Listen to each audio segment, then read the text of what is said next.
اللہ اللہ اللہ اللہ اللہ الحمد للہ وکفى وسلام علی عباده الذین اصطفى اما بعد اعوذ باللہ من الشیطان الرجیم بسم اللہ الرحمن الرحیم شہر رمضان الذی انزل فیہ القرآن سبحان ربک رب العزة عما یصفون وسلام علی المرسلین والحمد للہ رب العالمین اللهم صل على سيدنا محمد وعلى آل سيدنا محمد وبارك وسلم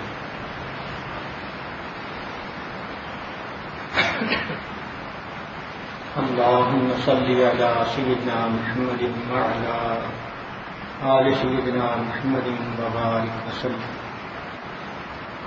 اللهم صل على سيدنا محمد وعلى آل سيدنا محمد وبارك وسلم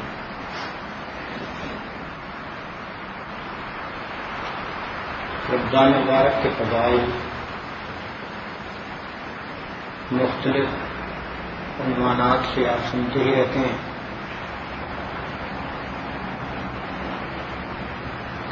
اکثر بیشتر پورے مہینے میں بیانات ہوتے ہیں. وہی باتیں جو آپ نے پہلے سنی ہوئی ہیں ان کو میں ایک نئی ترتیب سے پیش کرتا ہوں تو اس سے آپ کو اندازہ ہوگا کہ رمضان کا مہینہ حقیقت میں شہر الغفران ہے، مغفرت کا مہینہ، بخشش کا مہینہ. جب اللہ رب العزت نے آدم علیہ السلام کو پیدا کیا تو فرشتوں کو حکم دیا کہ اس وجود آدم تم آدم علیہ السلام کو سجدہ کرو. فسجدوا الا ابلیس، سب نے سجدہ کیا سوائے ابلیس کے. ابا واستکبر وکان من الکافرین، اس نے انکار کیا، تکبر کیا اور وہ کافروں میں سے ہو گیا. اللہ رب العزت نے جب اس سے پوچھا کہ ما منعک الا تسجد، تو اس نے جواب میں کہا کہ انا خیر منہ، میں آدم علیہ السلام سے زیادہ بہتر ہوں. خلقتنی من نار وخلقتہ من طین، مجھے آپ نے آگ سے پیدا کیا جو بلندی کی طرف جاتی ہے، اور اسے آپ نے مٹی سے پیدا کیا جس میں پستی ہے، عاجزی ہے. میں بہتر ہوں. اللہ رب العزت کو اس بات پہ جلال آیا، فرمایا فاخرج منہا فانک رجیم، نکل جائے یہاں سے، تو مردود ہے. تو جب شیطان کو اللہ رب العزت نے اپنے دربار سے چھٹکار دیا تو تکبر کی وجہ سے، حسد کی وجہ سے اس آدم علیہ السلام سے بہت غصہ آیا. تو کہنے لگا کہ میں آدم علیہ السلام اور ان کی اولادوں کو بہکاؤں گا، ورگلاؤں گا. وَلَا تَجِدُ أَكْثَرَهُمْ شَاكِرِينَ، اللہ تو دیکھے گا کہ ان میں سے اکثر تیرے ناشکر ہوں گے.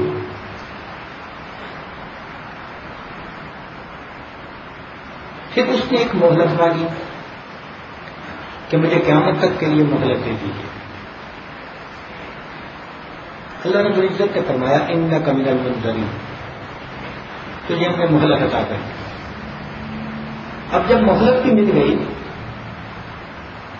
تو پھر تو اس نے قسم کھائی، کہنے لگا فبعزتک، اللہ مجھے آپ کی عزت کی قسم، لأغوینہم اجمعین الا عبادک منہم المخلصین. جب اس نے قسم کھا کر یہ بات کہی نا تو اس وقت اللہ رب العزت کی رحمت بھی جوش میں آئی. تو فرمایا کہ اگر تو بہکائے گا اور میرا بندہ اپنے گناہوں کے نادم اور شرمندہ ہوگا تو ہم بھی اس کی بخشش کریں گے. اب یہ ایک مقابلہ بنا حق اور باطل کا، اولاد آدم اور شیطان کا۔ چنانچہ شیطان نے اللہ تعالیٰ سے قوت مانگی کہ اللہ مجھے آدم علیہ السلام کی اولاد کے مقابلے میں قوت عطا کر دیجیے۔ اللہ تعالیٰ نے فرمایا کہ تجھے یہ قوت ہے کہ تو 24 گھنٹے اپنی مکاری کر سکے گا، نہ تجھے نیند، نہ کھانا، نہ پینا، تیری کوئی ایسی ضرورت نہیں۔ اور پھر اس سے بڑھ کر بات یہ کہ تیری اولاد بہت جلدی زیادہ بڑھے گی، اور تیسری بات یہ کہ تو ان کو نظر بھی نہیں آئے گا۔ جب اس نے یہ باتیں سن لی کہ میں 24 گھنٹے بہکا سکوں گا، نظر بھی نہیں آؤں گا، اور میرے ساتھ میری اولاد بھی بہت زیادہ اس کام پر ہوگی، تو اب شیطان کو دل میں بڑا مان ہوا کہ اولاد آدم میں سے کسی کو میں سیدھے رستے پہ ہرگز نہیں چھوڑوں گا۔ اس کے جواب میں آدم علیہ السلام نے اللہ رب العزت سے فریاد کی کہ اللہ مجھے اور میری اولاد کو اس کے بدلے میں آپ کیا دیں گے مقابلے میں؟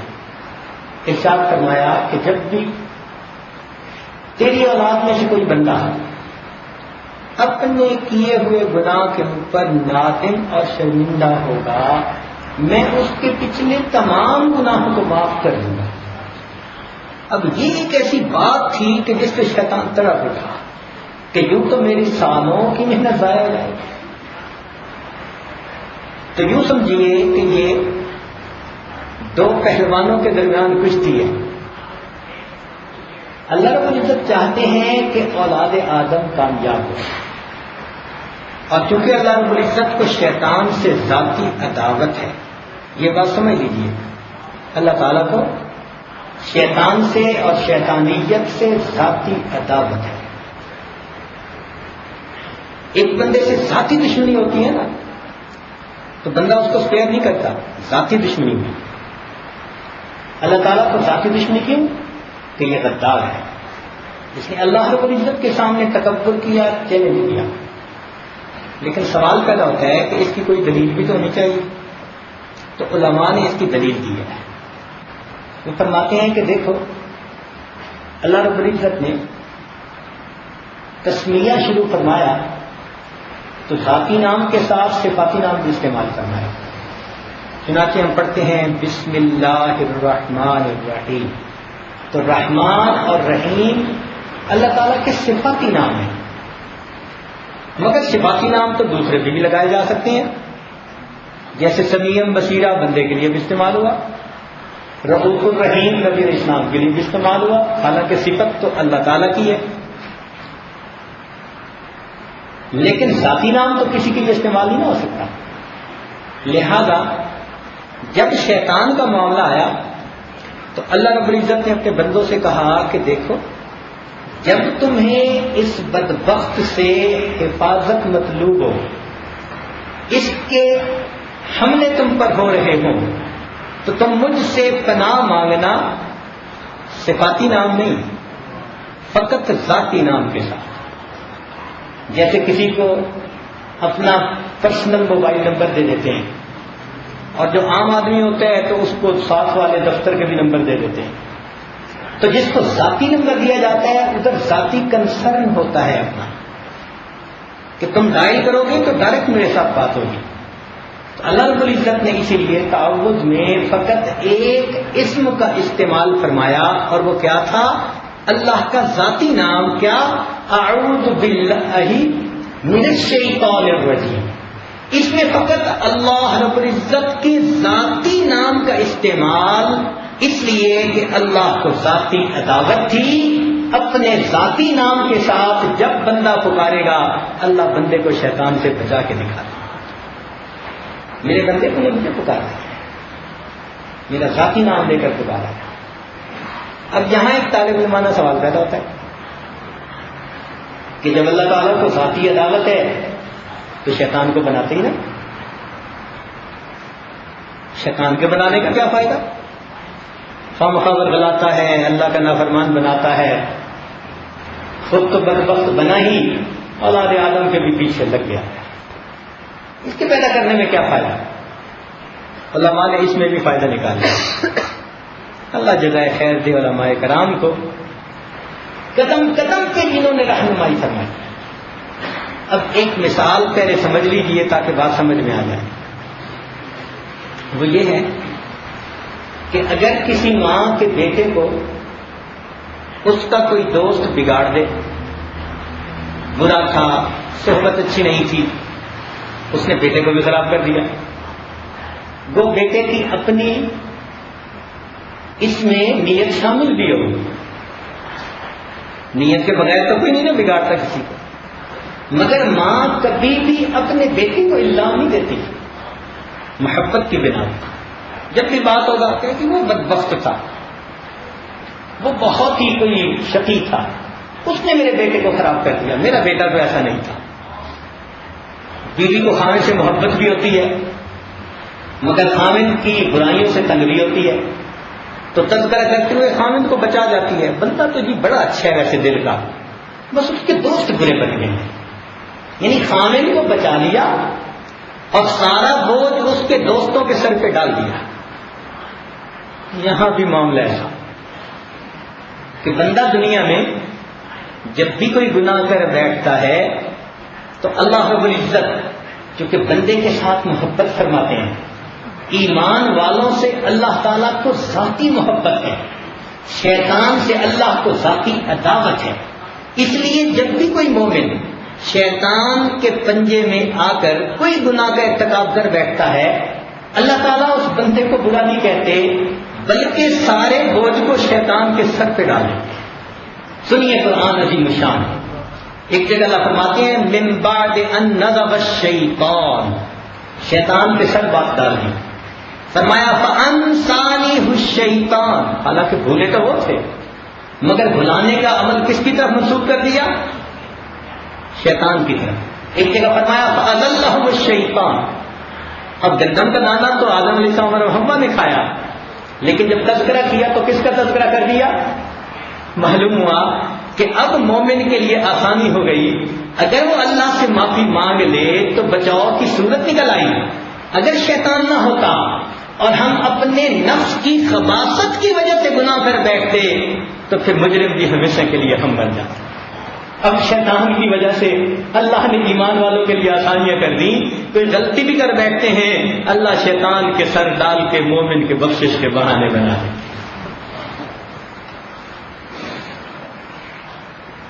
دنیا کا دستور ہے کہ جب کسی سے دوستی ہو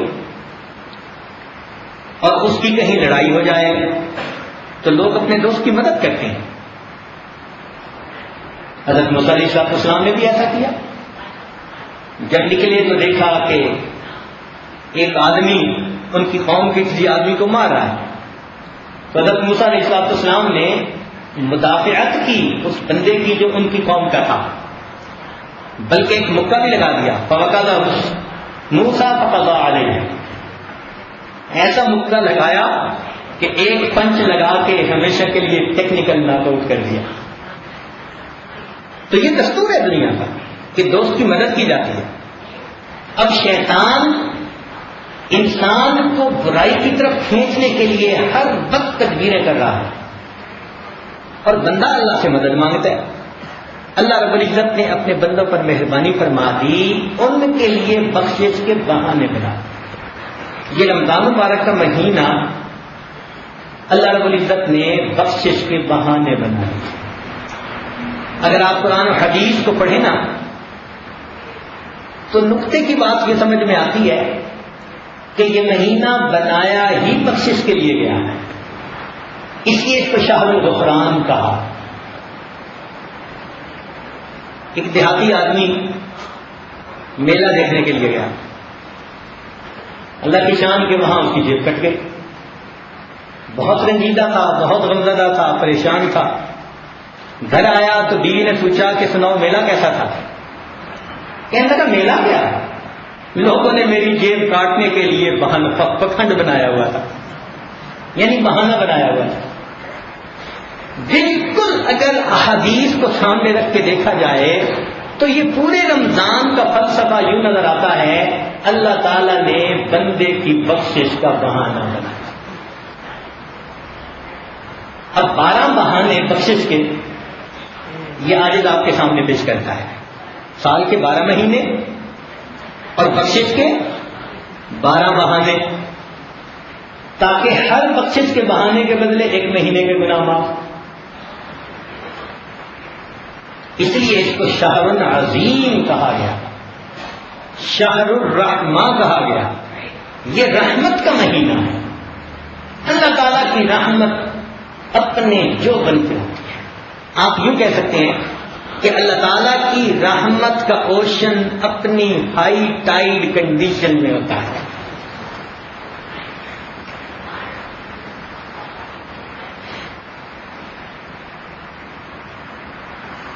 ایک اور نقطے سے بھی بات عرض کرتا ہوں.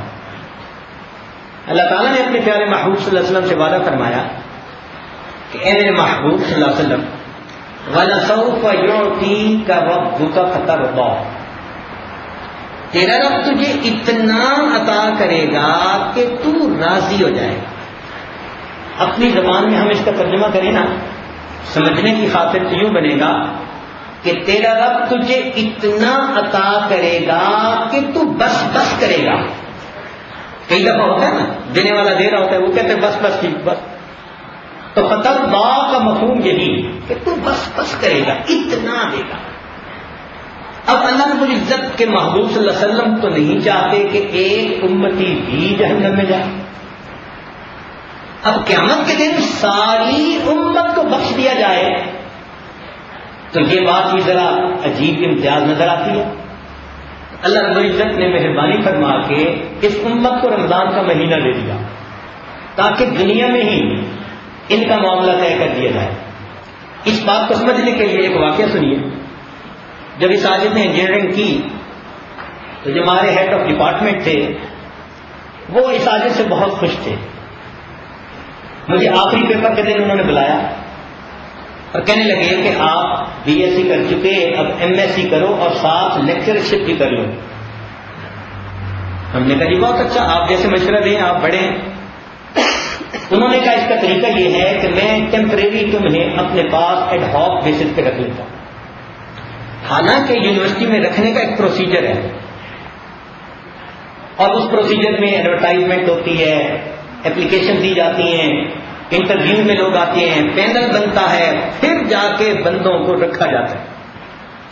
مگر وائس چانسلر نے کہا کہ نہیں ان کو رکھ لو. ہم نے پوچھا جی کہ کیسے؟ انہوں نے کہا ابھی ہم آپ کو ٹیمپریری رکھ لیں گے اور جب انٹرویو کا وقت آئے گا ہم اس وقت کہہ دیں گے اس سارے گروپ کو جو انٹرویو لینے والا ہے کہ یہ تو اتنے مہینوں سے پہلے ہی کام کر رہے ہیں تو ان کو پریورٹی مل جائے. چنانچہ اس تجربے کی وجہ سے ہم آپ کو پکا کر دیں گے اس وقت. تو اس دن سمجھ میں بات آئی کہ اکثر لوگوں نے جو کام کرنے ہوتے ہیں نا وہ موقع سے پہلے ہی ترتیب ایسی بنا دیتے ہیں. تو اللہ رب العزت نے اس امت کو قیامت کے دن بخشنا تھا تو اللہ تعالیٰ نے دنیا میں ترتیب ہی ایسی بنا دی کہ ان میں بہت سارے تو ادھر ہی بخشائے جائیں تاکہ سیدھا جنت میں. رہ گئے کچھ گناہگار تو میرے محبوب کی شفاعت ان گناہگاروں کے لیے بھی جنت میں جانے کا سبب بن جائے.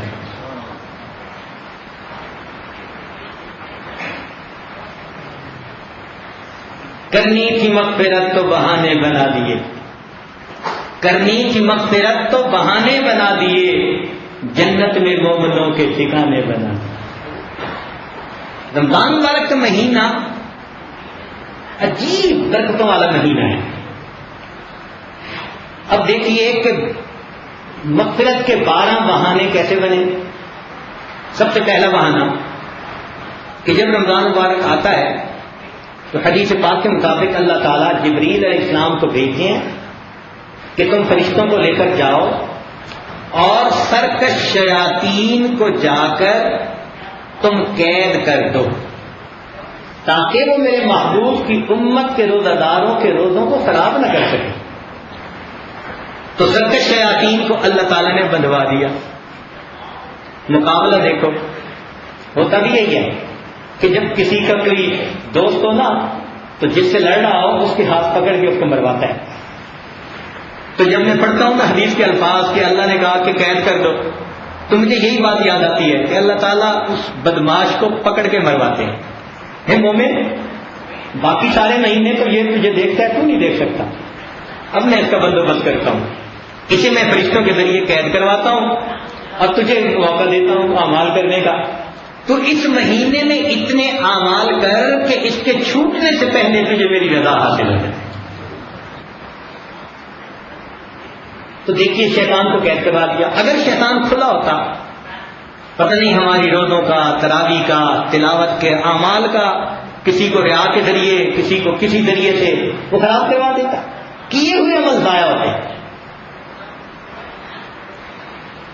جب کوئی کسان بیج لگاتے ہیں تو اس میں سے کچھ پودے تو صحت مند ہوتے ہیں، لیکن بعض کے اندر وائرس آ جاتا ہے، بعض میں بیکٹیریا، تو پورے پودے کی ییلڈ سے نہیں ملتی، تو کیا کرتے ہیں کہ وہ نرسری سے پودے ہی خریدتے ہیں، وہ پودے کہ جن کے اندر کوئی بیماری نہیں ہوگی، تاکہ ہر پودے کے اس کو ییلڈ مل سکے۔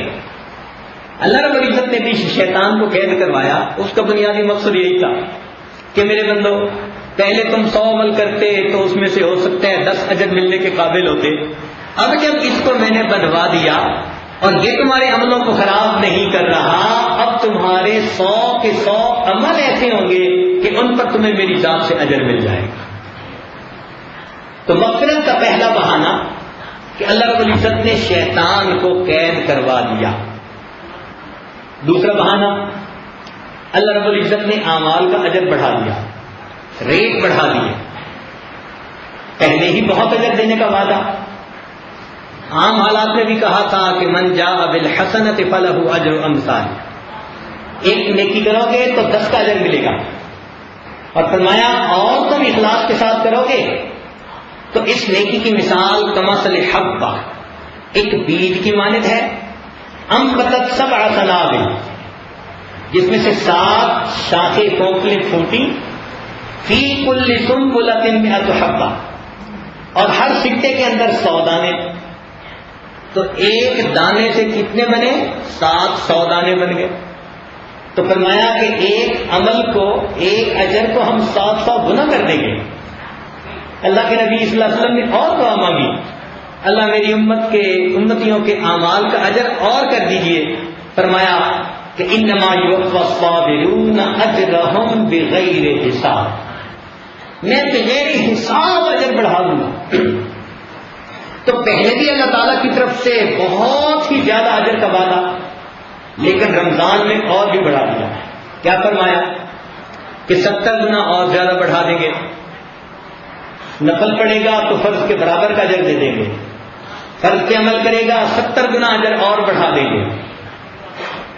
اتنا اجر بڑھایا کہ ایک حدیث پاک میں فرمایا کہ جو شخص صحیح آداب کے ساتھ اعتکاف کرتا ہے، اللہ تعالیٰ 2 حج اور 2 عمروں کا ثواب عطا فرما دیتا ہے اعتکاف کے اوپر۔ اللہ تعالیٰ نے اعمال کا اجر بڑھا دیا تاکہ میرا بندہ تھوڑے عمل بھی کرے، تو چونکہ ریٹ زیادہ ہوگا اس لیے اس کے نام اعمال میں اجر بہت سارا چلا جائے گا۔ تو یہ بھی اللہ رب العزت کی طرف سے ایک مہربانی ہوئی۔ ایک تیسرا بخشش کا بہانہ یہ بنایا، فرمایا کہ میرے بندوں تم جب روزہ رکھو گے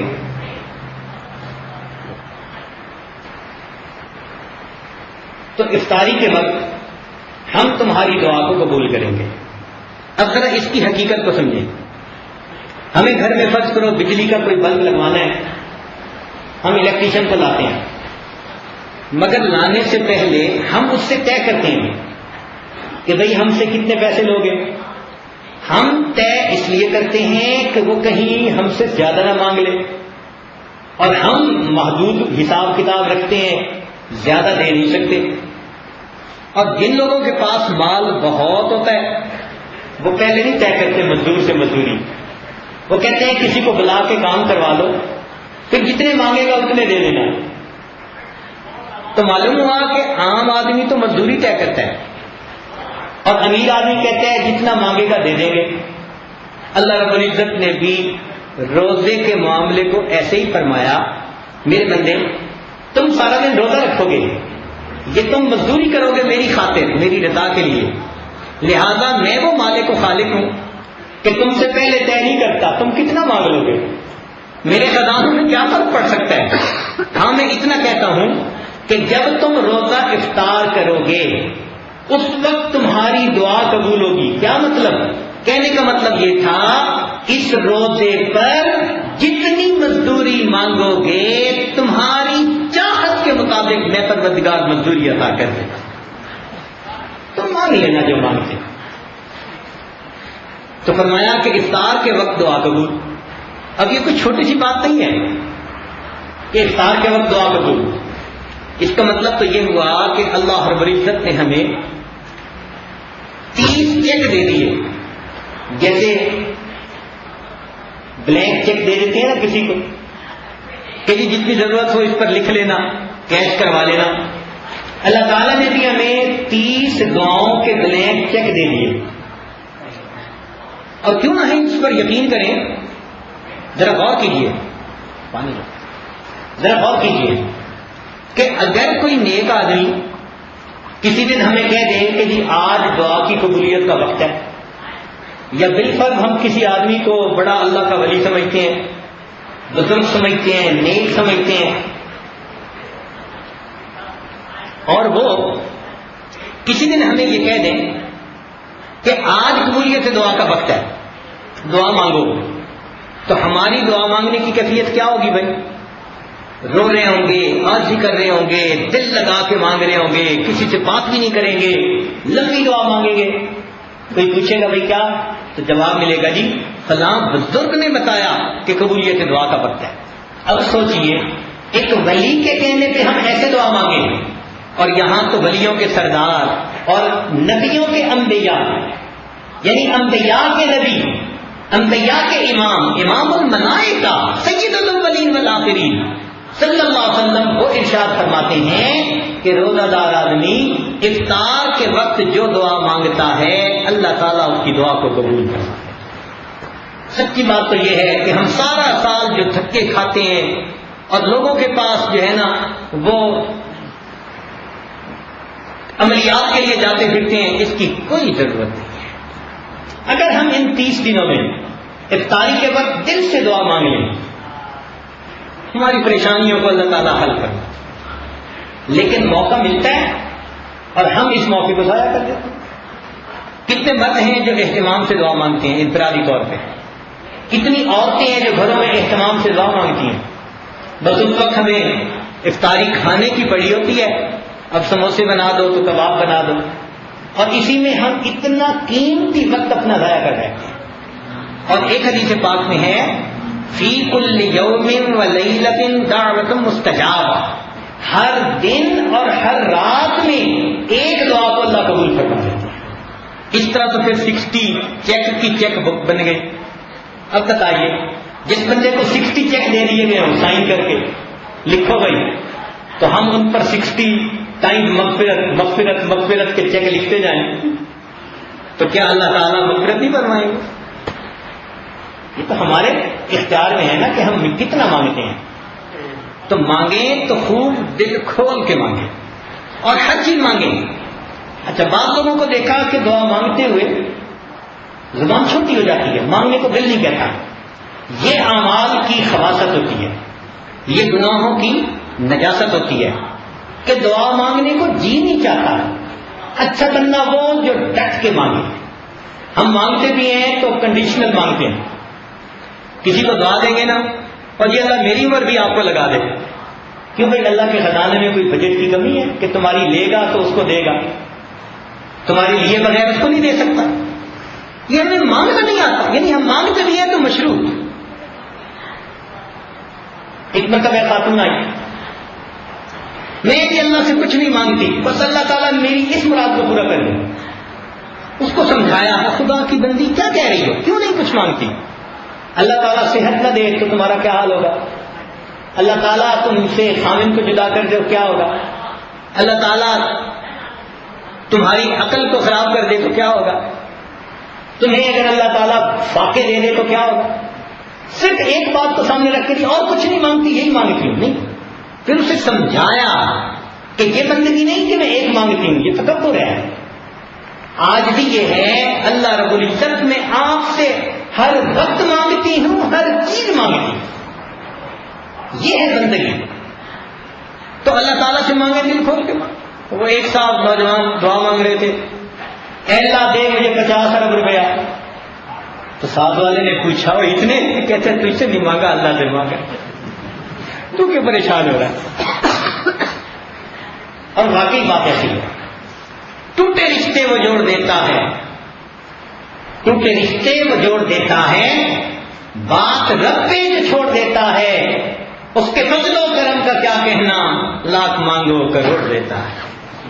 مانگنے کی بات ہے تو ہمیں مانگنے کا سلیقہ آ جائے، ہم اپنے لیے ہدایت مانگیں، دین پر استقامت مانگیں، ہم قیامت تک آنے والی نسلوں کے لیے دعا مانگیں۔ اتنا ہمیں انمول موقع مل گیا۔ نبی علیہ السلام جو سچے نبی، صادق الامین، کافر بھی کہتے تھے کہ ان کی زبان سے ہمیشہ سچ نکلتا ہے، ان کا سچا کلام یہ ہے کہ افطار کے وقت روزہ دار کی دعا کو اللہ تعالیٰ قبول فرمائے۔ ہمارے لیے یہی تصدیق کافی ہے۔ یقین سے مانگیں گے تو قبولیت کے آثار اپنی آنکھوں سے دیکھیں گے۔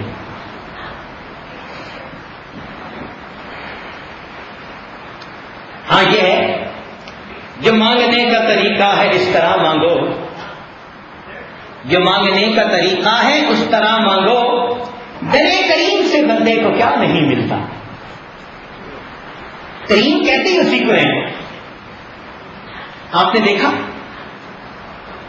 کچھ نیک دل عورتیں یا نیک دل مرد ایسے ہوتے ہیں، گاڑی میں بیٹھے ہو نا اور دور سے کسی سائل کو آتے دیکھیں تو جیب سے پہلے ہی کچھ روپیہ نکال لیتے ہیں دینے کے لیے، سائل کو مانگنے کا موقع ہی نہیں دیتے، مانگنے سے پہلے اس کے طور اتوار کو دیکھ کر دے دیتے ہیں۔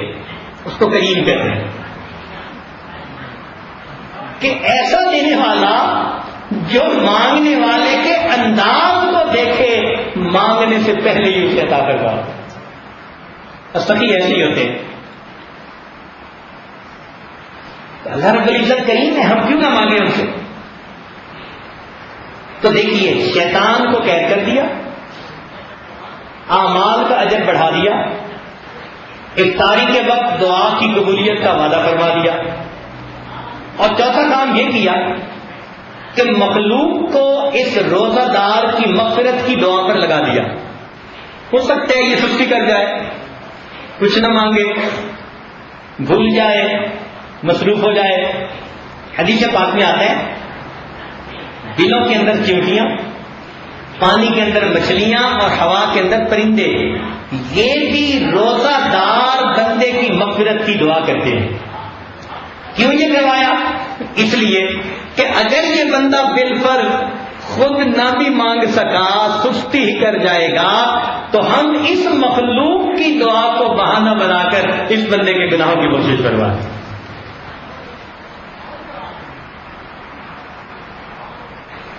پھر بتلا دیا کہ رمضان مبارک کی ہر رات میں 10 لاکھ جہنمی جہنم سے بری کر دیے جاتے ہیں، اور یہ تو سمجھانے کے لیے بتایا، ورنہ تو کتنے بری کیے جاتے ہیں ہمیں اس کا اندازہ ہی نہیں۔ کیونکہ ایک روایت میں آتا ہے کہ بنی کلب ایک قبیلہ تھا جو بکریاں پالنے میں بڑا مشہور تھا، ہر گھر والوں کے پاس 500، 1000، 2000 بکریاں۔ جب سارے قبیلے کی بکریاں نکلتی تھیں تو کتابوں میں لکھا ہے کہ 2 پہاڑوں کی درمیان جتنی بڑی وادی ہوتی تھی اس کو وہ بھر دیا کرتی تھی، اتنی بکریاں تھیں۔ نبی علیہ السلام نے اس قبیلے کا نام لے کر کہا کہ رمضان مبارک کی رات میں اللہ تعالیٰ اس قبیلے کی بکریوں کے بالوں کے برابر جہنمیوں کو جہنم سے بری فرما دیتے ہیں۔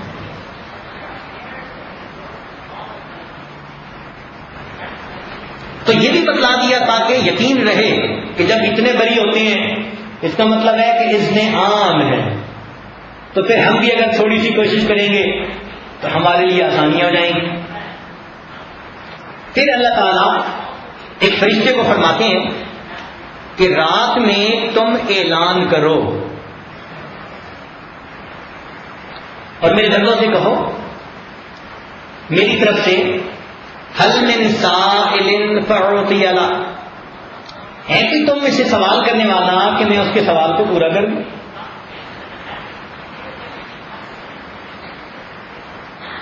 ہم چھوٹے ہوتے تھے نا،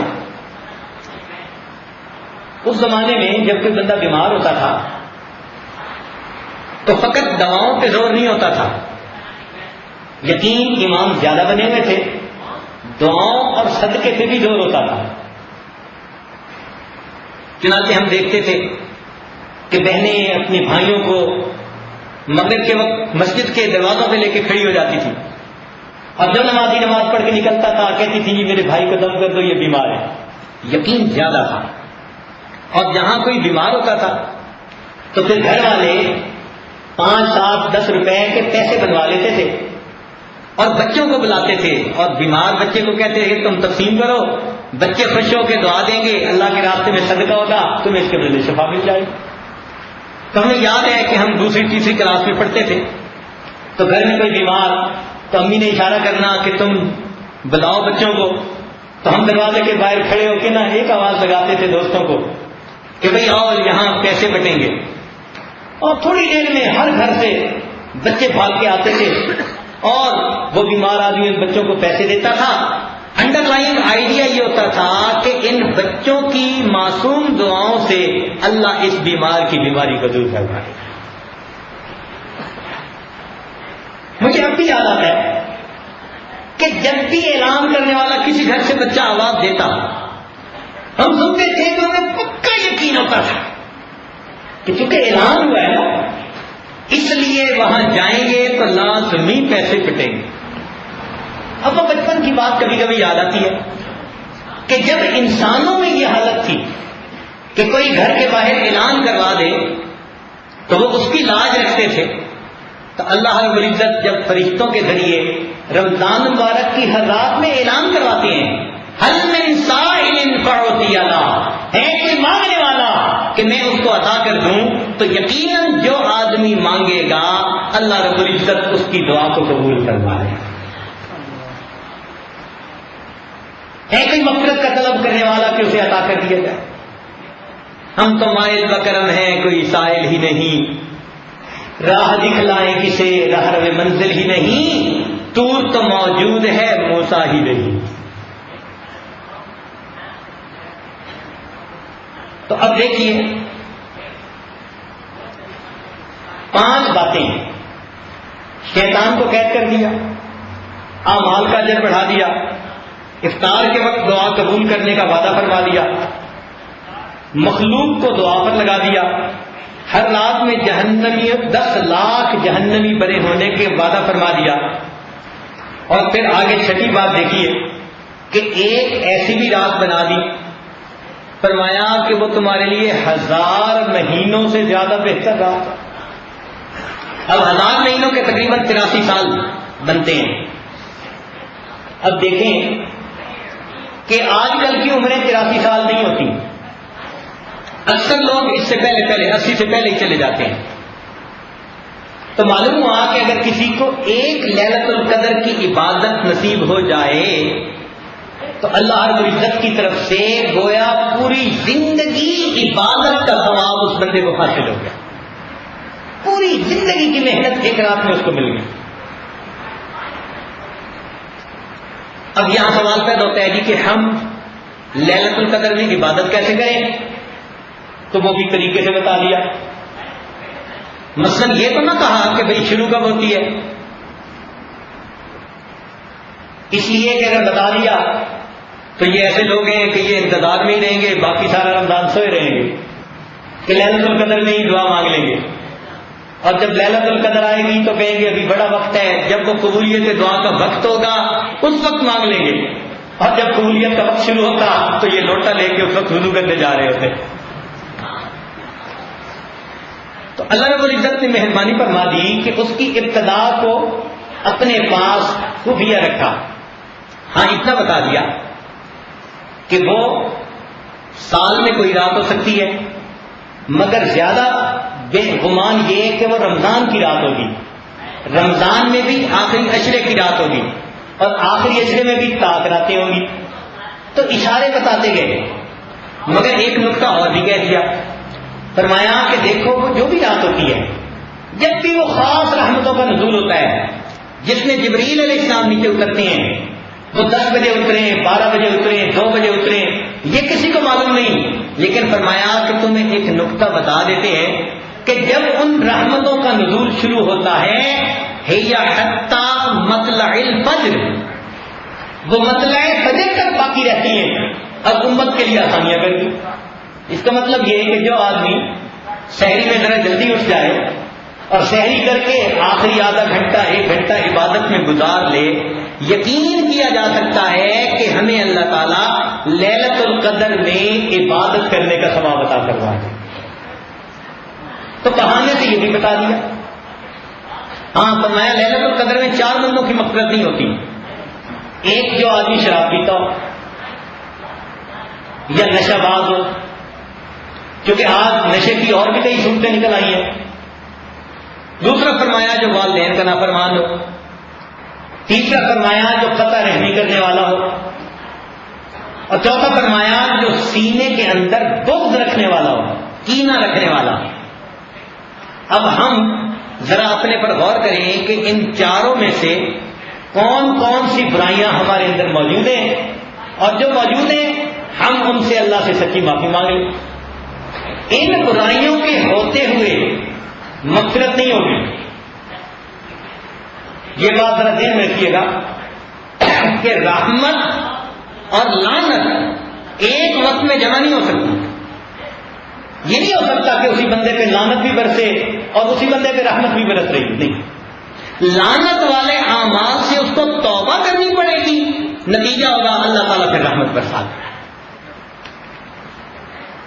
اب جھوٹ پہ اللہ کی لعنت، اور ایسے کئی کام ہیں جن پر اللہ کی لعنت، تصویر بنانے والے پر اللہ کی لعنت. ان گناہوں سے ہم توبہ کریں گے، اللہ تعالیٰ کی رحمت کے مستحق ہوں گے. یہ پری کوالیفائی کرنے والی بات ہے. تو نتیجہ ہوگا کہ اللہ رب العزت لیلۃ القدر میں ہم عاجز مسکینوں کی دعاؤں کو بھی قبول فرما لیں گے. اور اس میں مزے کی بات یہ ہوئی کہ حدیث پاک میں آتا ہے کہ جب لیلۃ القدر کا وقت آتا ہے تو جبریل علیہ السلام فرشتوں کے ساتھ زمین پر اترتے ہیں، چوراہوں پہ جھنڈے گاڑتے ہیں، اور جو لوگ دعائیں مانگ رہے ہوں فرشتے ان بندوں کی دعاؤں پر بیٹھ کر آمین کہتے ہیں. بہانہ دیکھو کیسا بنایا کہ تمہاری زبان جھوٹی صحیح لیکن پیچھے فرشتہ بھی تو آمین کہہ رہا ہے نا. چلو تم نے جیسی بھی دعا مانگی، کیونکہ دونوں مل کے جماعت بن گئی نا، دونوں مل کے کام کر رہے تھے، اس لیے چونکہ فرشتے نے اس پر آمین کہہ دی، اس کی برکت سے گناہگار بندے ہم تمہاری مانگی ہوئی دعا کو بھی قبول فرما. اللہ رب العزت نے بخشش کے بہانے دیکھو کیسے بنائے. پھر ایک بہانہ یہ بنایا کہ رمضان مبارک کی آخری رات میں مغفرت زیادہ کر دی. وہ کیسے؟ کچھ لوگوں کو دیکھا ہے کہ وہ شروع میں سستی کا شکار ہوتے ہیں، غفلت کا شکار ہوتے ہیں، لیکن جب کوئی موقع جا رہا ہو نا ہاتھ سے تو آخری لمحے میں پھر احساس ضرور کرتے ہیں کہ ہم نے کیا کچھ نہ. تو فرمایا کہ تم میں سے اس قسم کے بھی کچھ لوگ ہوں گے رمضان میں تو کریں گی کچھ نہیں، جب رمضان کی آخری رات ہوگی تو دل میں سوچیں گے ضرور کہ ہم نے مہینہ ایسے ہی خراب کر دیا. یہ جو وہ سوچیں گے ان کے لیے بھی موقع ہے. اگر رمضان کی آخری رات میں وہ اللہ تعالیٰ سے معافی مانگیں گے تو حدیث پاک میں آتا ہے کہ پہلی رمضان سے آخری رمضان کی رات تک جتنے جہنمی جہنم سے بری ہوئے اتنے جہنمی آخری رات میں اللہ تعالیٰ جہنم سے بری کروا دیں گے. یعنی پہلے سے لے کے 29 تک کا مجموعہ کر لیں، جتنے بنے اتنا مجموعہ ٹوٹل وہ 30 کی رات کو اللہ تعالیٰ وہ بھی بری کروا دیں گے. رحمت کی انتہا ہے نا.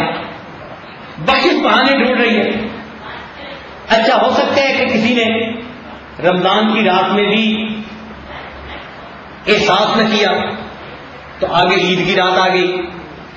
فرمایا اس عید کی رات کو بھی تمہارے لیے لیلۃ الجائزہ، انعام کی رات بنا دیا، یہ بھی برکت والی رات بنا دی.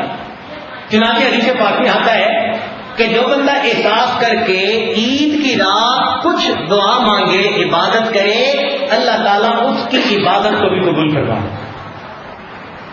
کوئی بندہ یہ کام بھی نہیں کرتا.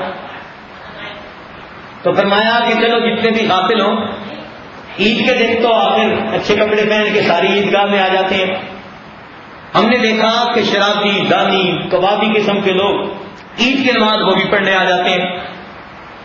تو عید کی نماز پڑھنے جب سب آ گئے تو اللہ تعالیٰ تو دلوں کے بھید جاننے والے ہیں، مگر پھر بھی فرشتوں کو گواہ بناتے ہیں، پوچھتے ہیں یہ میرے بندے، میری بندیاں کیا مانگتے ہیں.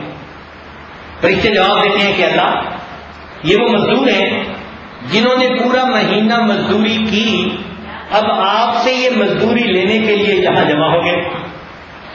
اللہ رب العزت فرماتے ہیں کہ تم ان کو کہہ دو قوموا مغفورا لکم، کھڑے ہو جاؤ بخشے بخشائے، ہم نے رمضان کے روزوں اور تراویح کے بدلے تمہارے پچھلے تمام گناہوں کو معاف فرما دیا. اور یہاں پر ایک بات اور بھی ہے، حدیث پاک میں آتا ہے کہ اللہ تعالیٰ پہ فرماتے ہیں کہ ان بندوں سے کہہ دو میرے بندو اب تم مجھ سے راضی ہو جاؤ، میں پروردگار تم سے راضی ہو جاؤں گا. سنو صفائی ہو گئی کہ اب تک تو تم نافرمان بنے رہے، چلو آج عید کے دن میں جیسے کہتے ہیں نا جی دو بندوں کا آپس میں بول چال نہ ہو تو سلو صفائی کروا کے کہتے ہیں جی ایک دوسرے کو چلو تم جو ہے نا ختم کر دو اور دوستی کا نیا عہد کر لو. یہ دوستی کا نیا عہد فرماتے ہیں کہ تم مجھ سے راضی اور میں تم سے راضی. اور اس کے بعد حدیث پاک میں ایک عجیب بات کہی گئی. اللہ تعالیٰ فرماتے ہیں کہ میرے بندو فبعزتی و جلالی، مجھے میری عزت کی قسم، میرے جلال کی قسم، آج کے دن تم آخرت کے بارے میں جو مانگو گے میں تمہیں عطا کروں گا، دنیا کے بارے میں جو مانگو گے میں مصلحت کو دیکھوں گا. اور دوسری بات یہ کہی کہ تم میرا خیال رکھو گے تو میرے بندو میں بھی تمہاری ستاری فرماؤں گا. یہ ایک عجیب بات ہے. اگر تم میری عبادت کرو گے، میری بندگی کرو گے تو اس کے جواب میں فرمایا کہ میں بھی تمہاری ستاری فرماؤں گا. یہ ستاری کیا چیز ہے؟ اللہ تعالیٰ بندے کے عیبوں کو چھپاتے ہیں. ہم میں سے کون ہے جس سے غلطیاں نہیں ہوتی، کوتاہیاں نہیں ہوتی؟ مگر اللہ تعالیٰ جب مہربان ہوتے ہیں تو اللہ تعالیٰ بندے کو ذلیل نہیں ہونے دیتے، رسوا نہیں ہونے دیتے. دنیا میں اس بندے کی ستاری فرما لیتے ہیں، چھپا لیتے ہیں. اور واقعی سوچیں زندگی کے کتنے ایسے موقع تھے کہ ہم نے اپنی طرف سے گناہ کیے مگر ہمارے مولا نے ان گناہوں کے اوپر پردے ڈال دیے. کسی کو کان خبر ہی نہیں، کسی کو پتہ ہی نہیں. تو ہم جو آج عزتوں کی زندگی گزار رہے ہیں یہ اللہ رب العزت کی ستاری کے صدقے گزار رہے ہیں. اگر وہ صدقہ ستاری نہ کرتا تو شاید آج کوئی ہمارے پاس بیٹھنا بھی گوارا کرتا. یہ اللہ رب العزت کی ستاری کا صدقہ ہے. اور اللہ تعالیٰ جیسے دنیا میں ستاری کریں گے آخرت میں بھی ستاری کریں گے. چنانچہ حدیث پاک میں آتا ہے ایک بندے کو اللہ تعالیٰ قیامت کے دن بلائیں گے، ساری مخلوق دیکھ رہی ہوگی. اللہ تعالیٰ اس بندے کو بلائیں گے اور اس کے گرد ایک پردہ ڈال دیں گے، ایک پردہ ڈال دیں گے. وہ اس پردے میں چھپ جائے گا. جیسے بادل آتا ہے تو بندہ اس کے اندر چھپ جاتا ہے. فوگ ہوتی ہے نا، فوگ آپ نے دیکھا ہوگا، ذرا بندہ اس کے اندر جائے تو نظروں سے اوجھل. تو ایسے ہی اس بندے کو اپنے پاس بلائیں گے، رحمت کی ایسی فوج ہوگی جو اس کو لپیٹ میں لے لے گی. مخلوق کو کچھ پتہ نہیں ہوگا. اللہ تعالیٰ اس پردے میں اس بندے کا نام اعمال کھولیں گے اور فرمائیں گے اذکر یوم کذا و کذا، میرے بندے تو نے فلاں دن کیا کیا کیا، اس کے گناہوں کو جتلائیں گے اور وہ بندہ یاد کرے گا اور اقرار بھی کرے گا، چونکہ انکار کی گنجائش نہیں ہوگی، مانے گا، انکار بھی نہیں کر سکتا۔ اللہ تعالیٰ گنوائیں گے، پھر گنوائیں گے، گنوائیں گے، حتیٰ کہ بہت سارے گناہوں کو گنوائیں گے تو اس بندے کو پکا یقین ہو جائے گا کہ آج مجھے اللہ کے عذاب سے کوئی چیز نہیں بچا سکتی، میں تو اقبالی مجرم ہوں، میرے ثبوت مہیا، میں عذاب سے نہیں بچ سکتا۔ مگر آخر پر اللہ تعالیٰ فرمائیں گے میرے بندے انی سترتھا علیک فی الدنیا، میرے بندے میں نے دنیا میں بھی تمہاری پردہ پوشی کی تھی، انا اغفرھا لک اليوم، میں آج کے دن بھی تمہاری مغفرت کر دیتا ہوں۔ اللہ تعالیٰ گناہوں کو نیکیوں میں بدلیں گے۔ جب بادل ہٹے گا مخلوق حیران ہوگی یہ کیسا بندہ ہے جس نے زندگی میں کبھی کوئی گناہ کیا ہی نہیں۔ اللہ اکبر، اللہ نے اپنے محبوب سے وعدہ فرما دیا یوم لا یخزی اللہ النبی والذین آمنوا معہ، قیامت کے دن اللہ تعالیٰ اپنے محبوب کو بھی اور ان کے ساتھ جو ایمان لے آئے ان کو کبھی بھی رسوا نہیں فرمائے۔ تو یہ اللہ تعالیٰ کی ستر پوشی قیامت کے دن ہوگی۔ تو اس وقت عید کے دن اللہ تعالیٰ فرماتے ہیں اے میرے بندو اگر تم میرے خیال رکھو گے تو میں تمہاری ستاری کروں گا۔ اور تیسری بات فرمائی کہ میں کافروں مجرموں کے سامنے تمہیں ہرگز رسوا نہ ہونے دوں گا۔ اب دیکھیے کہ بخشش کا نواں بہانہ کہ عید کی نماز میں اللہ رب العزت پورے مجمع کی مغفرت فرما دیتے ہیں، نیکوں کے صدقے اللہ تعالیٰ گنہگاروں کی بھی مغفرت فرما دیتے ہیں۔ تو بخشش کے یہ 9 بہانے بن گئے۔ 10واں بہانہ کہ اللہ رب العزت نے روزے کو قیامت کے دن شفاعت کی اجازت دی، چنانچہ حدیث پاک میں آتا ہے الصیام والقرآن یشفعان، قرآن اور سیام یہ دونوں قیامت کے دن شفاعت کریں گے۔ قرآن کہے گا اللہ میں نے اس بندے کو تراویح میں کھڑے کیا اور سونے سے جگائے رکھا، کیونکہ میں نے اس کو سونے سے جگائے رکھا بندے کی مغفرت کر دے۔ روزہ کہے گا اللہ میں نے سارا دن اس کو بھوکا پیاسا رکھا، اس کی مغفرت فرما دے۔ تو اللہ تعالیٰ ان دونوں کی شفاعت کو قبول کر کے قیامت کے دن اس بندے کی مغفرت فرما دے۔ تو قرآن اور سیام دونوں کو شفاعت کا حق دے دیا۔ پھر اللہ تعالیٰ نے ایک عجیب بات فرمائی، روزہ داروں کے بارے میں حدیث پاک میں آتا ہے کہ قیامت کے دن جب سب لوگ پریشان ہوں گے اللہ کے کچھ بندے عرش کے سائے کے نیچے ہوں گے۔ 7 بندوں کا تذکرہ حدیث پاک میں آتا ہے، مگر اس میں ایک اور بات آگے کہی کہ کچھ لوگ مشک کے ٹیلوں پر ہوں گے اور ان کو وقت گزرنے کا پتہ ہی نہیں چلے گا۔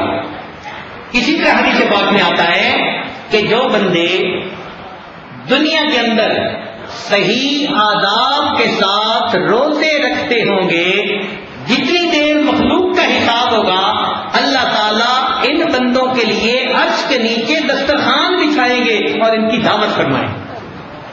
علماء نے لکھا ہے کہ عمل کا بدلہ جن سے عمل سے ملا کرتا ہے، کیونکہ دنیا میں بھوکے پیاسے رہے، اب اس کے بدلے اللہ تعالیٰ جنت میں داخل ہونے سے بھی پہلے ان کے ساتھ مہربانی کا معاملہ فرمائے۔ جنت میں ایک دروازہ ہے جس کا نام ریان ہے، وہ خاص روزہ داروں کے لیے۔ حدیث پاک میں آتا ہے کہ روزہ داروں کے سوا کوئی اور بندہ اس میں سے داخل نہیں ہو سکے گا۔ اس کی مثال یوں سمجھیں کہ ہم جب کبھی جاتے ہیں نا یورپ میں تو وہاں انہوں نے اب امیگریشن میں ایک اسپیشل دروازہ بنا دیا کہ چونکہ ساری یورو آبادی ایک ہو گئی اور آپس میں ان کے لیے کوئی ویزے کا مسئلہ ہی نہیں، تو اس پہ انہوں نے نشان لگایا ہوتا ہے کہ جو یورپ میں رہنے والا ہے وہ اس دروازے سے جائے، اور ان کا پاسپورٹ بھی کوئی نہیں دیکھتا. ایک مرتبہ ہمیں ایک شہر سے دوسرے شہر جانا ہوا، ایک ملک کے شہر سے دوسرے ملک کے شہر، تو ہم نے دیکھا کہ 4-5 آدمی ہم تھے جو ان کے علاوہ تھے، اور باقی ساری فلائٹ وہی تھی. یعنی کوئی 250-300 بندے وہ ہوں گے، اور وہ 250 بندے تو لائن میں ایسے گئے کہ 2 منٹ ہی لگے ہوں گے مشکل سے، اور باقی ہم جو 4-5 تھے ہم ہی کھڑے رہ گئے پاسپورٹ دکھانے والے. اس دن میرے ساتھی نے کہا کہ جی فلائٹ کے اتنے بندوں کے گزرنے کا پتہ ہی نہیں چلا. میں نے کہا آج مجھے دل میں بات آ رہی ہے کہ قیامت کے دن ایک دروازہ ہوگا جو روزہ داروں کے لیے خاص ہوگا، جنہوں نے روزے آداب کے ساتھ رکھے ہوں گے وہ بھی پھر اس دروازے سے بغیر پاسپورٹ دکھائے سیدھے ہی چلے جائیں. مغفرت کا یہ بھی بہانہ بنا دیا. پھر دیکھیے کہ اللہ رب العزت نے 11واں بہانہ بخشش کا یہ بنایا کہ 3 چیزوں پر پچھلے تمام گناہوں کی بخشش. ایک ہوتا ہے نا کہ چلو تمہارے کچھ گناہ معاف کر دیے، نہیں، تمہارے بڑے گناہ معاف کر دیے، یا اتنے سال کے گناہ معاف کر دیے. اللہ تعالیٰ کی شان دیکھیے کہ 3 باتوں میں فرمایا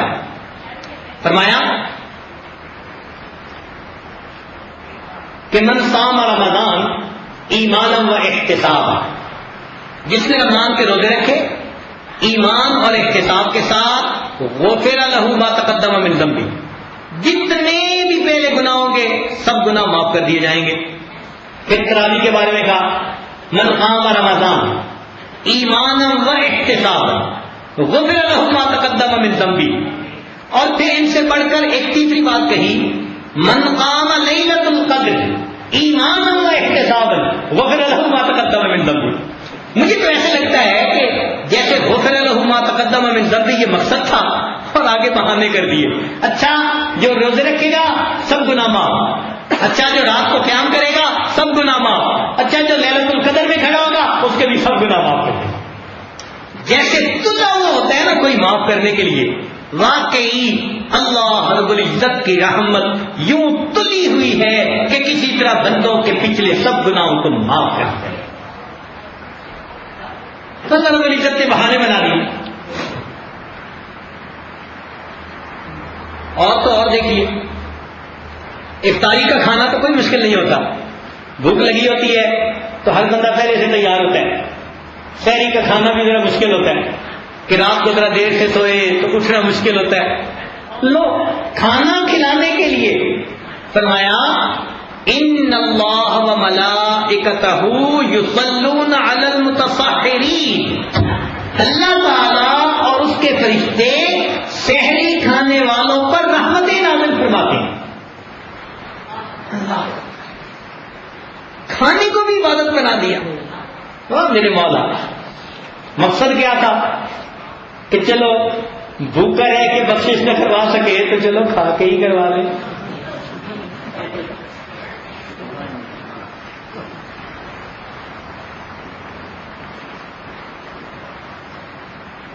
اور 12 بہانہ دیکھو کیسا عجیب کہ اللہ رب العزت نے باقی تمام عبادات کا جو اجر ہے اس کا ضابطہ بنا دیا اور فرشتوں کو کہہ دیا عمل کرے تم اس کا اجر لکھتے جاؤ. جہاں روزے کی باری آئی فرمایا نہیں فرشتوں اس کا اجر تم نہیں لکھ سکتے.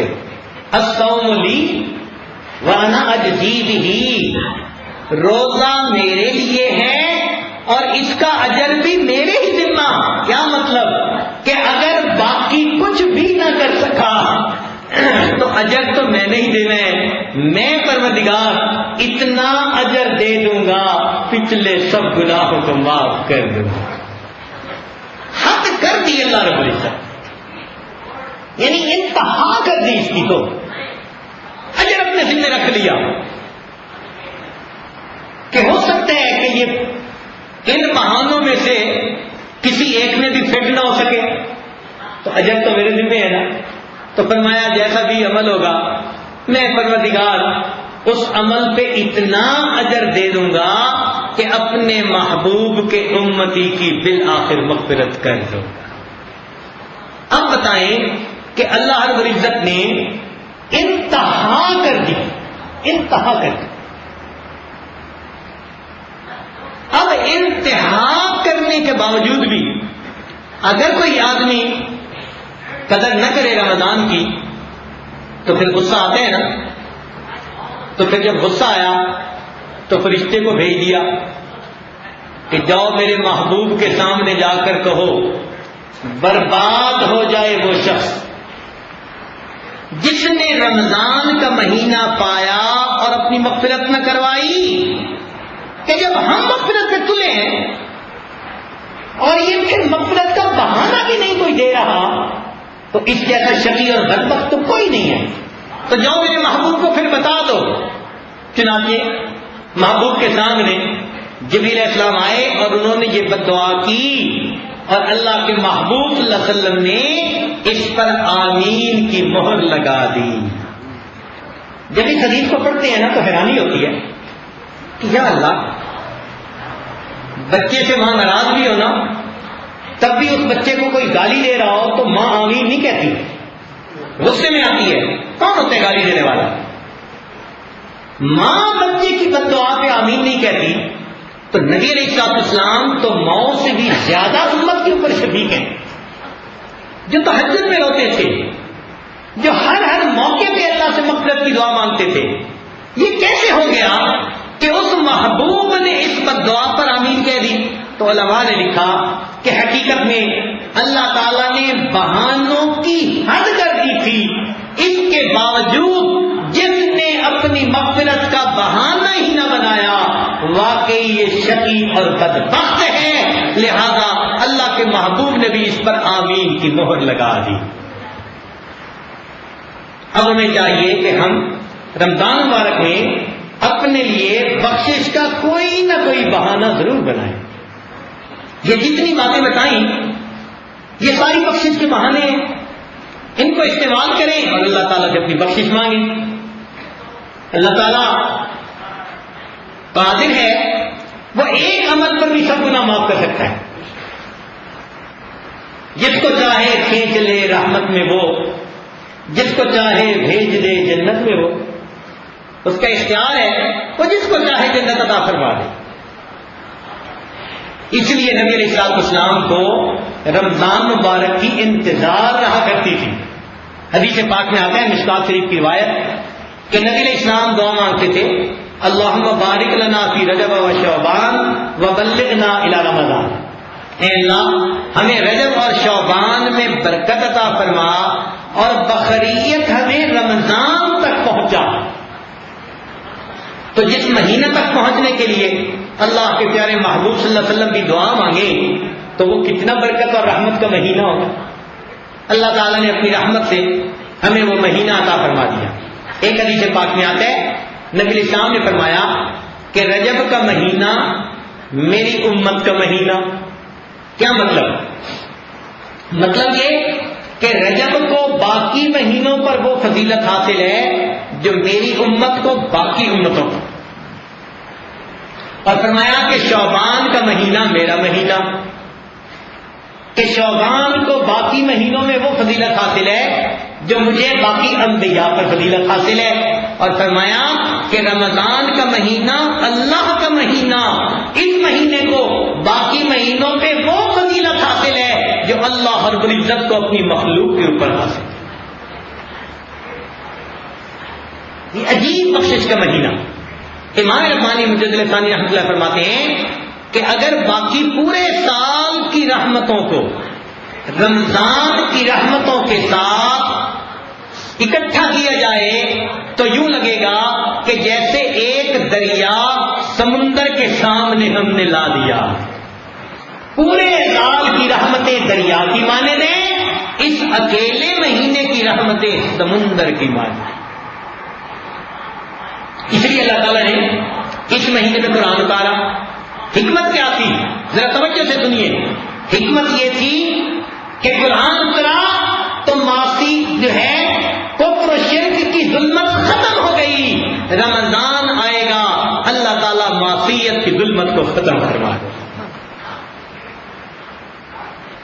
اس لیے سیدنا علی رضی اللہ عنہ فرمایا کرتے تھے کہ اگر اللہ رب العزت نے امت محمدیہ کو عذاب دینا ہوتا تو اسے رمضان کا مہینہ عطا نہ فرمایا. اگر اللہ تعالیٰ کو امت محمدیہ کو عذاب دینا ہوتا تو فرماتے تھے کہ پھر رمضان کا مہینہ عطا نہ فرمائے. رمضان کا مہینہ عطا کرنا اس بات کی دلیل ہے اللہ تعالیٰ اس امت کو عذاب نہیں دینا چاہتے.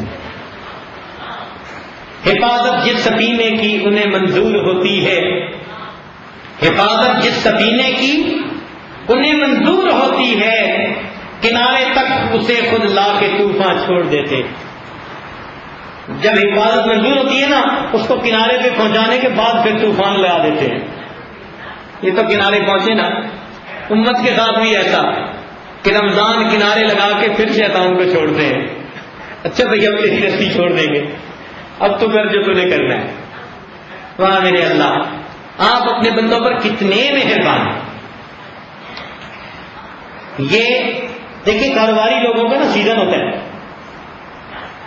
جب کسی چیز کا سیزن ہوتا ہے نا تو وہ چیز اچھی کوالٹی کی سستی داموں مل جاتی ہے. کہتے ہیں جی سیزن ہے، جس سبزی کا سیزن ہو اللہ نسل کی جو ہے نا سبزی وہ سستے داموں مل جاتی ہے. لگتا یہ ہے کہ اللہ رب العزت نے مومن کے لیے یہ نیکیوں کا سیزن بنا دیا. ہر بات پہ روزہ دار کو ایک گھونٹ پانی پلا دو، ایک کھجور کھلا دو، اس کے روزے کا ثواب اس گھونٹ پانی پلانے والے کو اللہ نصیب فرما دیتے. اللہ اکبر کبیرہ. کاروباری لوگوں کو دیکھا کہ جب ان کا سیزن ہوتا ہے نا پھر یہ اپنے کھانے پینے کی پرواہ نہیں کرتے. گھر سے کھانا آتا ہے ٹفن میں اور بند واپس جاتا ہے کئی دفعہ. بیوی کہتی بھی ہے جی کھانا نہیں کھایا، کہتے ہیں کسٹمر بہت تھے آج موقع ہی نہیں ملا. تو بھائی یہ بھی رمضان کا مہینہ سیزن ہے، نیکیوں کا یہ سیزن لگا لیجئے اور اپنے نامے اعمال کو نیکیوں سے بھر دیجیے. ہم نے دیکھا کہ کچھ چیزوں کی سیل لگتی ہے، جوتوں کی سیل، تو کپڑے کی سیل، تو گرینڈ سیل. رمضان مبارک میں بالکل یوں معلوم ہوتا ہے اللہ رب العزت جنت کی سیل لگا دے. میرے بندو تم کوشش تو کرو، تمہاری تھوڑی سی کوشش پر ہم تمہارے لیے جنت الاٹ فرما دیں گے.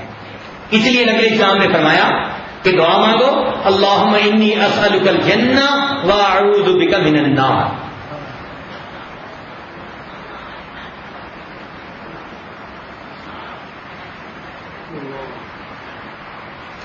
تو ہم اس مہینے میں اگر اللہ رب العزت کو منانے کی کوشش کریں گے تو اللہ رب العزت قیامت کے دن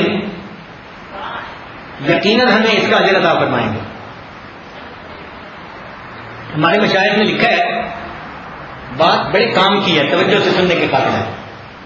فرماتے ہیں کہ جو شخص دنیا میں اللہ رب العزت سے دوستی لگانے کی کوشش کرتا ہوگا، یہ اللہ کی شان سے بعید ہے کہ وہ قیامت کے دن اسے اپنے دشمنوں کی قطار میں کھڑا کرے.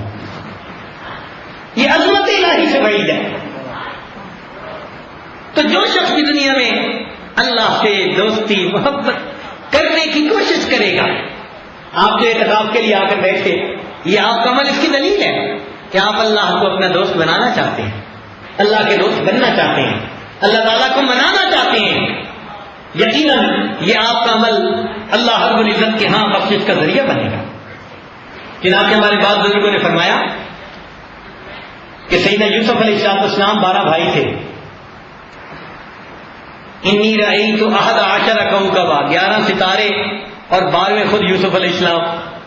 تو 12 بھائی بنے، مگر حضرت یوسف علیہ السلام کی برکت سے اللہ نے 11 بھائیوں کی غلطی کو معاف فرما دیا.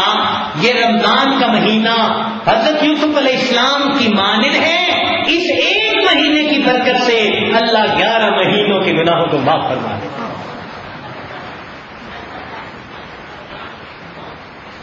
اس لیے بندے کے جتنے بھی گناہ ہوں اللہ تعالیٰ فرماتے ہیں اے میرے بندے، اگر تو میرے پاس زمین اور آسمان کا خلا گناہوں سے بھر کر لایا فلا ابالی، میری شان میں کوئی کمی نہیں آئے گی، میں اس کے باوجود تمہاری مغفرت فرما دوں گا. اللہ توبہ کرنے پر اتنے خوش ہوتے ہیں. فرمایا کہ جیسے اونٹنی گم ہو گئی اور مل گئی تو ملنے پر کہہ دیا کہ یا اللہ انت عبدی وانا ربک، حالانکہ کہنا کچھ اور تھا، الٹ کہہ بیٹھا. فرمایا جس طرح خوشی میں الٹی بات کہہ بیٹھا، جتنی خوشی اس بندے کو ہوتی ہے توبہ کرنے والے پر، کہ توبہ کرنے پر اللہ تعالیٰ کو اس بندے سے بھی زیادہ خوشی ہوتی ہے. اللہ تعالیٰ کی خوشی کی انتہا دیکھیے. تو اللہ تعالیٰ چاہتے ہیں کہ میرے بندے مجھ سے توبہ کریں تو میں ان کے گناہوں کو معاف کروں. تو اب بات سمجھ میں آئی کہ یہ رمضان مبارک کا مہینہ، وہ جیسے دیہاتی نے کہا تھا نا، بیوی نے پوچھا کہ میلہ کیسا تھا، انہوں نے کہا تھا کہ بس میری جیب کاٹنے کا لوگوں نے بہانہ بنایا تھا. تو رمضان کا مہینہ کیا، بس اللہ نے مومنوں کو بخشنے کا بہانہ بنایا. اب ایک مثال آخری، ذرا توجہ سے سنیے گا. اگر کسی ماں کا بیٹا برے دوست کے ساتھ چلا جائے، ماں کتنا اداس ہوتی ہے، کتنا روتی ہے کہ بیٹے اتنی محبت کرنے والی ماں کو چھوڑ کے چلا گیا، تجھے گھر میں ہم نے ہر سہولت دی تھی، اتنی چاہت سے پالا، اتنی محبت سے رکھا، بیٹے پھر بھی گھر چھوڑ کے چلا گیا. لیکن اگر کسی دن اس کا بیٹا اس بدماش سے جان چھڑا کر دروازے پر آ کر کھڑا ہو اور دروازہ کھٹکھٹا کر کے کہ امی دروازہ کھولو، کہیں اغوا کرنے والا پھر نہ پیچھے سے آ جائے، تو بتائیں ماں اس کے لیے دروازہ کھولنے میں دیر لگائے گی؟ کبھی دیر نہیں لگائے. بالکل یہی نظر آتا ہے. شیطان نے اللہ کے بندوں کو اغوا کیا، گناہ کروائے، نمازیں چھڑوائیں، جھوٹ بلوائے، بدتیانتی کروائی، بہتان لگوائے، لوگوں کے دل دکھائے، پتہ نہیں کیا کیا کروایا. اب اللہ رب العزت اس مہینے میں انتظار میں ہیں میرے یہ بندے اس بدماش کو چھوڑ کر دوبارہ میرے دروازے پر آ جائیں. میرے بندو، میں نے تمہیں کتنے پیار سے پالا، کتنے پیار سے نعمتیں دی، اتنی نعمتیں دی تم گن نہیں سکتے، کیوں اللہ کے در کو چھوڑ کر چلے گئے؟ یا ایھا الانسان ما غرک بربک الکریم، اے انسان تجھے تیرے کریم رب سے، پروردگار سے کس چیز نے دھوکے میں ڈال دیا؟ اب اگر وہ گنہگار بندہ رمضان کے ایام میں اللہ کے گھر مسجد میں آ کے دروازہ کھٹکھٹاتا ہے دعا کے ذریعے اور یہ دعا مانگتا ہے، اے اللہ شیطان سے جان چھڑا کر میں اب تیرے دروازے پہ حاضر ہوں، اے مولا دروازہ کھول دیجیے، مجھے اپنی رحمت میں لے لیجیے. تو بتائیے کیا اللہ رب العزت رحمت کا دروازہ کھولنے میں کوئی دیر لگائے؟ تو اس لیے ہم ان راتوں کو غنیمت سمجھ کر اپنی زندگی کے گناہوں کو بخشوائیں اور ایک نیکوکاری پرہیزگاری کی زندگی گزارنے کے دل میں ارادے کریں. اللہ تعالی ہم پر مہربانی فرما دے. ہمارے جتنے بھی گناہ ہو اللہ کی رحمت کے سامنے تو کوئی حیثیت نہیں رکھتے. کہتے ہیں کہ ایک بندہ نجاست میں لچڑا ہوا تھا، اس کو پیٹ لوز تھا اور مشن لگ گئے اور اس کے کپڑوں میں ہی سب گندگی نکل گئی، پیشاب نکل گیا. اب وہ دریا کے سامنے کھڑا دریا کو کہنے لگا کہ دریا تیرے پانی سے میری نجاست تو دھل جائے گی، لیکن میں تو نجاست میں بھرا ہوا ہوں، کیا میں تیرے اندر آ جاؤں؟ تو دریا نے اسے مخاطب ہو کر کہا کہ تیری نجاست کیا حیثیت رکھتی ہے، میں جاری پانی ہوں، تیرے جیسے سینکڑوں نہیں ہزاروں بھی اگر آ جائیں میرا پانی سب کی نجاست کو بھی دھو دے گا اور خود بھی پاک رہے گا، اس کو بھی پاک کر دے گا. بالکل وہی بات ہے، ہم گناہوں کی نجاست میں لچڑے ہوئے اللہ کے در پر کھڑے ہیں، اللہ کی رحمت کا سمندر ہے، ہم سوچتے ہیں بڑے گناہ ہیں اور اللہ کی رحمت کا سمندر کہتا ہے بندے تم نے کیا کر لیا، تمہاری نجاست کیا حیثیت رکھتی ہے. ساری دنیا کے لوگ اگر اس وقت اپنے رب کے دروازے پہ آ کے معافی مانگ لیں تو پروردگار کی رحمت کا سمندر اتنا بڑا ہے سب کی نجاست کو دھو بھی دے گا اور اس سے بھی زیادہ کے لیے یہ قابل ہوگا اس مہینے میں ہم اپنی نجاست بھرے بدن کو اللہ کی رحمت کے دریا میں چھلانگ لگا کر دھو لیں اور اپنے گناہوں سے اپنے جسم کو پاک کر لیں اور دل میں یہ نیت کریں اللہ تیرے گھر میں پاک ہونے کے لیے آئے ہیں، میرے مولا ہمیں اس رحمت سے محروم نہ کر دینا، اے اللہ ہمیں اس نجاست سے پاک فرما دینا، اس لیے کہ آپ کی ایک رحمت کی نظر ہمارے لیے کافی ہے، اسی رحمت کی نظر پانے کے لیے آئے ہیں۔ سنا ہے اللہ تعالیٰ اپنے عاشقوں اور اپنے پیاروں کے پاس بیٹھنے والوں کو بھی بدبخت نہیں بننے دیتے۔ نبی علیہ السلام نے فرما دیا ہم رجال اللہ یشقا جلیسہم، آپ حضرات کتنے جو ہے وہ نیک ہیں، آپ کی خدمت میں ہم حاضر ہی دور سے اسی لیے ہوئے ہیں کہ آپ کی برکت سے اللہ تعالی ہمارے بھی گناہوں کی مغفرت فرما دے۔ میرے مولا ہم اپنے گناہوں کو لے کر آئے ہیں، تیرے نیک بندوں کے ساتھ تیرا وعدہ ہے کہ ان کے پاس بیٹھنے والا بدبخت نہیں ہوتا۔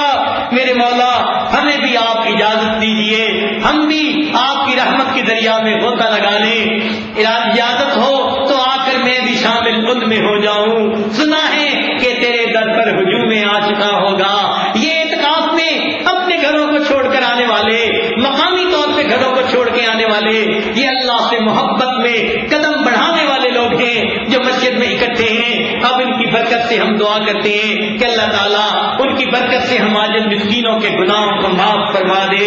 اسی امید پہ آیا یہ گناہگار بھی ہے، یہ دل میں لے کر ارادہ آیا ہے کہ اللہ تعالیٰ ان دوستوں کی برکت سے، جماعت کی برکت سے، سب لوگوں کی برکت سے ہمارے گناہوں کو معاف فرما دے اور ہمیں ایک نئی ایمانی اسلامی قرآنی زندگی بسر کرنے کی توفیق عطا فرما دے۔ تو رمضان کا مہینہ غفران کا مہینہ ہے، اللہ تعالیٰ ہمارے لیے اس کے بخشش کا مہینہ بنا دے۔ وآخر دعوانا ان الحمد للہ رب العالمین۔